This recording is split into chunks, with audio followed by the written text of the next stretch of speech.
Yo, it's been about a week or so since I've been to Brickworld, right? It's that Lego event that was held in Chicago, and it's when all these people come in bringing their mocks, custom builds, that we get to see a reselling event, and even some vendors. I was able to get a couple things. First and foremost, so I think we can get that out the way. But I just bought a few poly bags.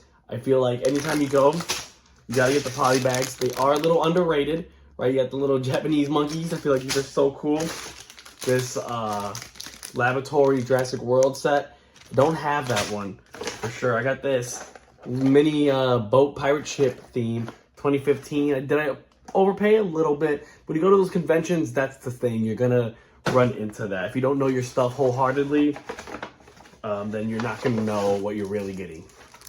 Some little earrings, and then some promo stuff from somebody, Chrome Daddy, and he hooked it up. So yeah, if you go there and you're really anticipating to find a great deal, the regular vendors, not it. You're gonna have to wait till like the yard sale, which was like an extra for the tickets. I did a 2-day event pass, or I did the 1 day, I should say. So the Saturday, and I went and I was able to get in. First, line, super long. I think this has to be one of the biggest brick conventions in the country. Easily, don't fact check me, but my feelings, my personal feelings, that's what it is. Second, some of the builds that people have created just blew my mind. Now, we've had like a all pink world. There's some like sports things that people created.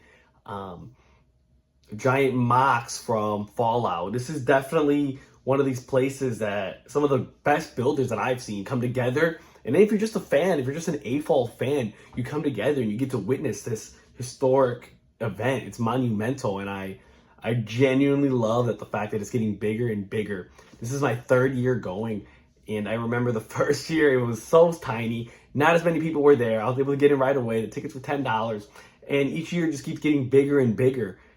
Like right now we paid $20 at the door, which was honestly, it's not bad. Most conventions, I get it, right? With inflation and things like that, that's just bound to happen. But just the lines are so long. I had to get there like an hour ahead just to make sure I got a spot in.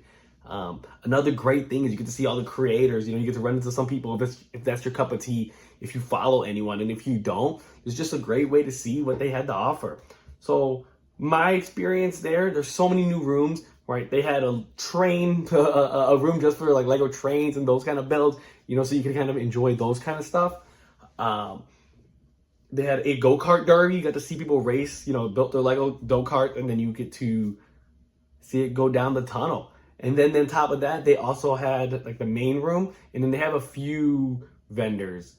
But I honestly don't really recommend that much unless you're kind of like a casual and you're like, oh, if I see a set there, I'll get it. They kind of, like I said, they grossly overprice a lot of these. Maybe it's like a 20 to 30% markup.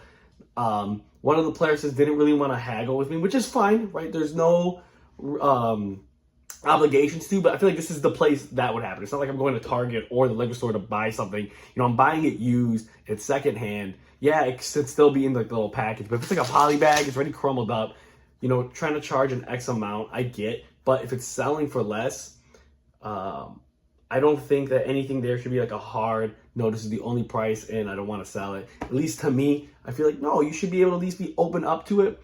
But they're selling it, I understand. So I passed on what I wanted to buy. I ended up buying it online somewhere else for $10 less. So I feel like that was a win for me. So I still got what I wanted, just not from there. The best deals would be at the yard sale. They have like this like numbering system now. I didn't do it this year personally. I'm trying to save other monies at this point. I just went as a fan of Lego just to enjoy what they had there. If you are in the neighborhood, right, if you're in the Chicagoland area and you're around this one, I would say go for it. 10 out of 10. But if you are flying out and it's okay, I just want to see what they're building, or if you're a creator, then yeah, come. This isn't something that I would be like, oh my gosh, you have to go check it out. Especially it being on like a Father's Day weekend.